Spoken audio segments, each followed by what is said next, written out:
Hello, welcome to Oxford Heirlooms. In this video, we're going to be creating the lace band and attaching it to the bottom of the day gown.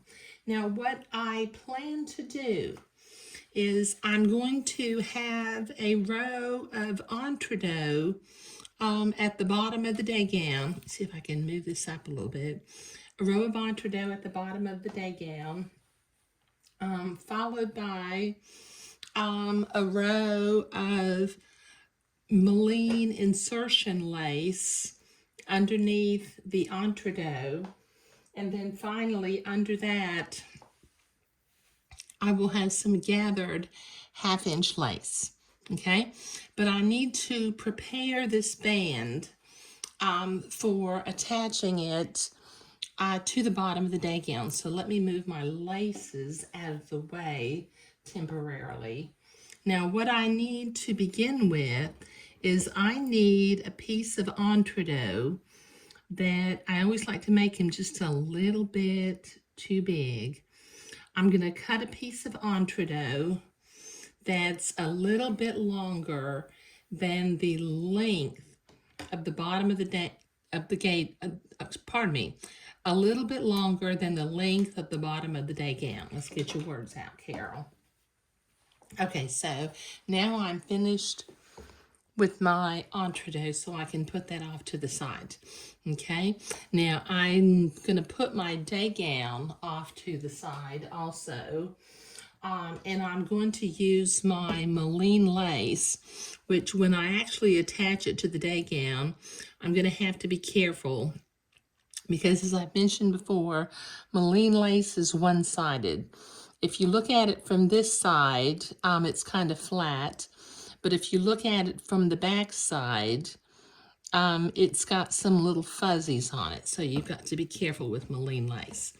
Now, I need to attach my Moline lace to this entree, so I'm going to take a minute and using my embroidery scissors, I'm going to cut the excess batiste away from one side of the entree. And I've got a little ways to cut, so this will take me a minute, so I'll be right back. Okay, I've got my entree all prepared, so I'm going to butt my lace up to my entree. I am sewing the Moline lace where the Moline, the front is on the top. Now I'm set to a zigzag, the appropriate stitch length and stitch width for sewing entree. I'm just trying to make sure I'm going in an entree hole and not stabbing the entree ladder. There we go. Okay, and I will slowly begin. Let me see if I can get my machine going here. And attach this lace to the entree. I'm going in the entree hole on the left, and I'm just catching the header of the lace on the right. Going a little bit slow there, aren't I? Bring my foot pedal up a little bit closer. There we go.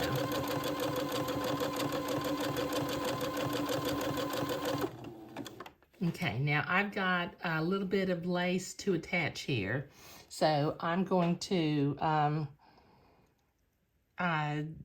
do this rest of this off camera. Okay, so I have prepared my band of insertion lace. Now what I want to do, without having another row of entree down below, I'm going to gather my edging lace and then do the attaching technique of attaching lace to lace by zigzagging the two pieces together. But I need to have a piece of edging. Let me fold this in half. Okay, now I need a piece of edging lace that is 1.5 times the length of this insertion lace. So that's 1/2 of a length. That's a whole length. And this is 1.5 lengths. Got a little bit left over, but not much. Okay. All right, now what I'm going to do is, since these lengths of lace are fairly long, I'm going to use my blue fabric marking pen and mark the center of each piece of lace. So I've got my insertion lace folded in half. So I'm going to mark at the center of it. So I will line up the center of the edging lace and the center of the insertion lace at the same times. And what I will do is I will gather from both ends.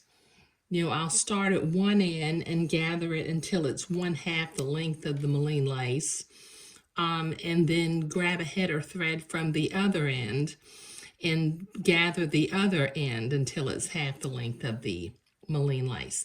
And then it kind of, that's just sort of a way of helping me make sure that I have an even amount of lace all along the insertion band. Okay, so I need to, let me go ahead, let me put my insertion lace out again so I've got it laid out at halfway. And then I'm going to use a silk pin and grab a header thread. Just grab one header thread and pull it out. And then I will begin, since I've got a blue mark here in the center, okay, I just need to gather my insertion, my edging lace, pardon me, until it's the same length as half of the insertion lace. So this will take me a few minutes to gather lace and get it to be about the correct, the correct length. So I'll do the rest of this gathering off camera. Okay, so I have my edging lace gathered over here, and I've got my insertion lace over here on the left. Now I've got my sewing machine set for a zigzag and the appropriate stitch length and stitch width for sewing entredeaux again, because I use the same stitch width for attaching lace to lace. I'm going to very carefully do the first couple of stitches by hand just to get them tacked together. Okay, now I can begin to very carefully just hold these pieces of lace together and sew them together. Let me see if I can zoom in a little bit so that you can see this a little bit better. Okay, can you see how I've got the gathered edging lace just butted up next to the Moline lace? And I'm zigzagging, just catching both headers. You know, once on the left in the Moline lace and once on the right in the edging lace. Okay, now you do have to be careful that your gathered lace doesn't get bunched up, but just zigzag the headers of those two pieces of lace together.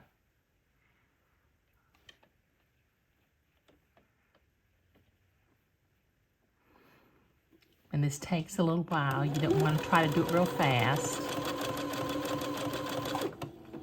Okay, so this is going to take me several minutes to get this whole length of lace done, so I'll be right back. Okay, so I've got my fancy lace band finished.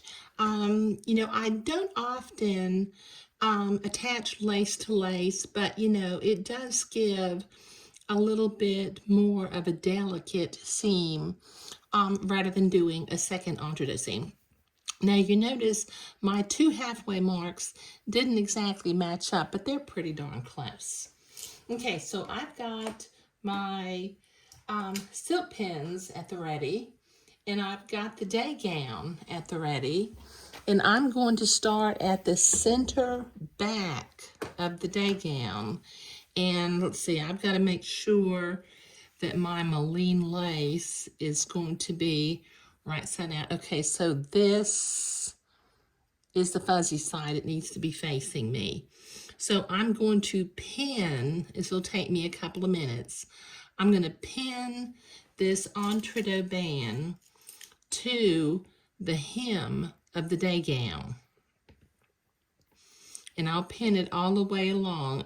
You know, I think I've mentioned before, I don't like to attempt to hold the entrecôte or stretch it, just because, well, I've lost a pin over here. I get a better result if I actually just pin the entrecôte in place and keep it from stretching, either the entrecôte or the Swiss batiste. Now this is a hem, which is a straight line, so it's not cut on a bias, and it shouldn't stretch, but it can stretch a little bit, and I want it to be on nice and smooth without any puckers.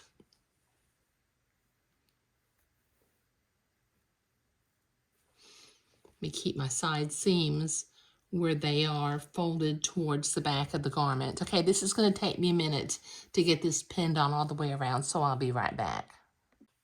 Okay, I've got this entrecôte band pinned all the way along the bottom of the day gown. Now, as I come back to the center back again, I've got a little more lace than what I really need, so I'm going to trim it off to where it only overlaps by about 1 inch at the center back.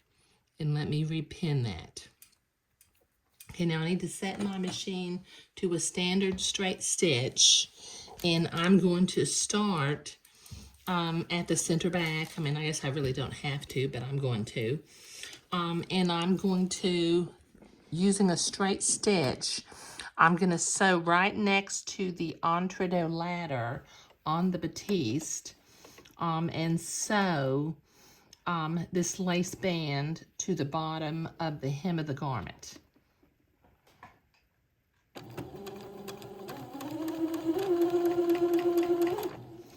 Take my pins out as I come to them.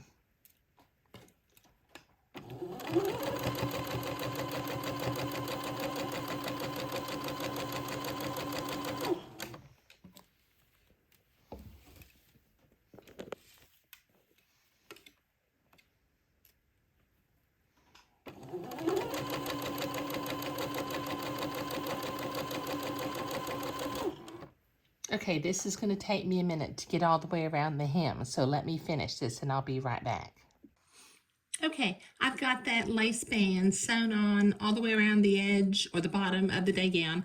I'm going to go to the ironing board and I'm going to press this entrecôte seam toward the inside of the day gown.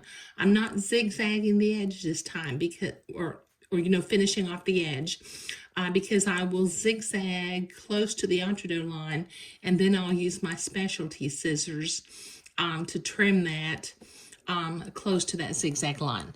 But let me go to the ironing board and I'll be right back. Okay, I've been to the ironing board and I have pressed that entrecôte seam to the inside.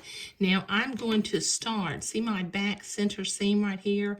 I'm going to start zigzagging about 1/2 inch above this back seam, and when I get back around to the back seam again, I'll leave my needle dropped down into the fabric, and I will pivot the machine, and I will turn, and I will zigzag at a 90-degree angle to the bottom of this lace. It's because see right now it's open, so I want that to be attached at the end. So I'm going to start my zigzag about 1/2 inch before that back seam,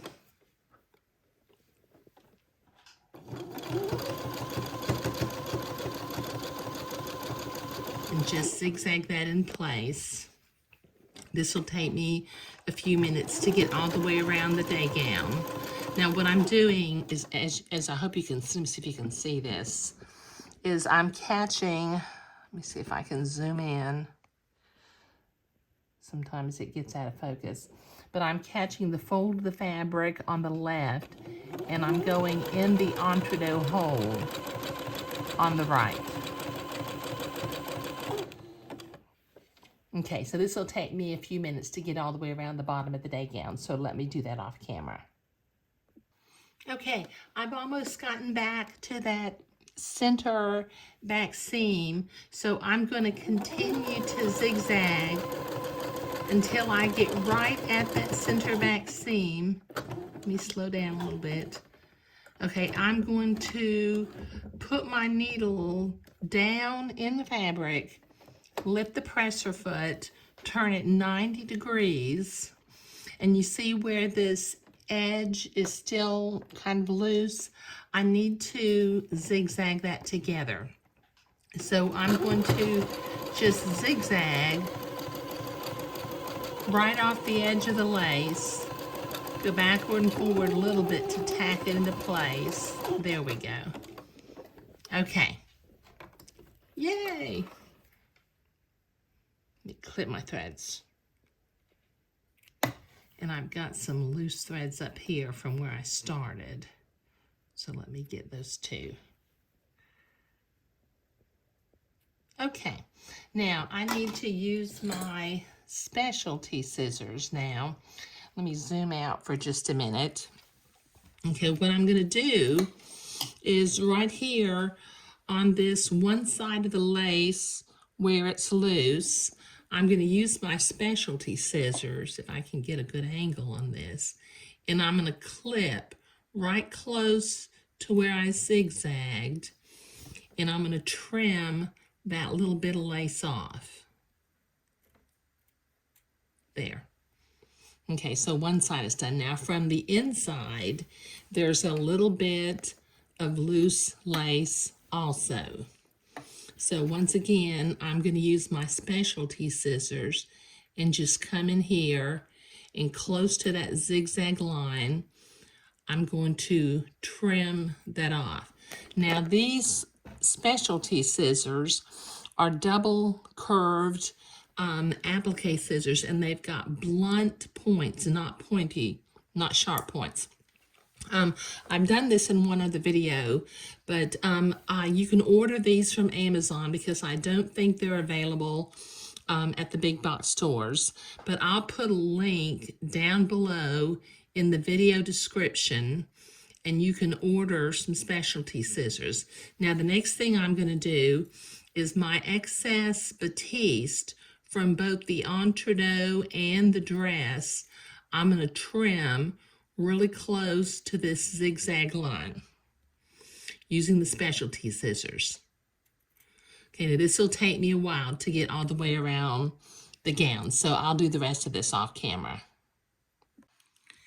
Now, isn't that just a lovely, lovely little hem for this dress?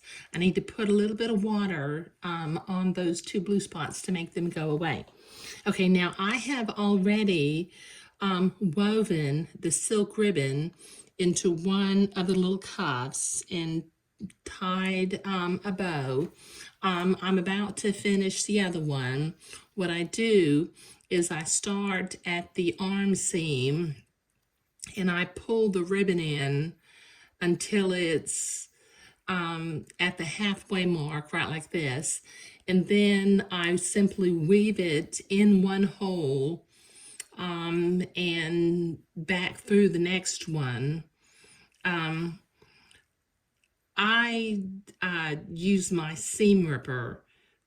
I can get it into the back, but in order to get it back up through the front, I use my seam ripper. Let me show you what I mean.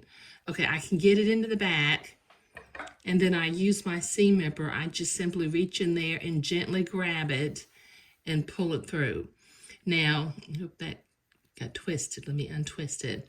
Now, I do still have a very slight little blue mark at the center of the sleeve, so I will know how far to feed one side of the ribbon in. But I'll finish doing this off camera, and then I will show a picture of it. There. Now, isn't this just precious? You know, you could, if you wanted to, do this as a day gown, the Becca day gown, and leave the neckline and the cuffs and the placket the original size of the pattern. But since the day gown has a little bit of length, You can adjust the neck and the cuffs and the placket just a little bit, and make it a frock for a little bit of a larger baby. I think that for a little 1-year-old who is perhaps just walking, this is a little bit of a different look than your typical bishop dress or the yoke dress. Okay, now this particular day gown, or the particular little gown, the little frock that I've made, I made a dress last year for this little girl's big sister, and she's outgrown it just a little bit. So in the next project, I'm going to show you how to lengthen an heirloom dress very, very simply and very, very easily. So you can get some, your little mamas who you sew for, or if you are the mama who's doing the sewing, you can get a little bit more mileage out of your heirloom garments.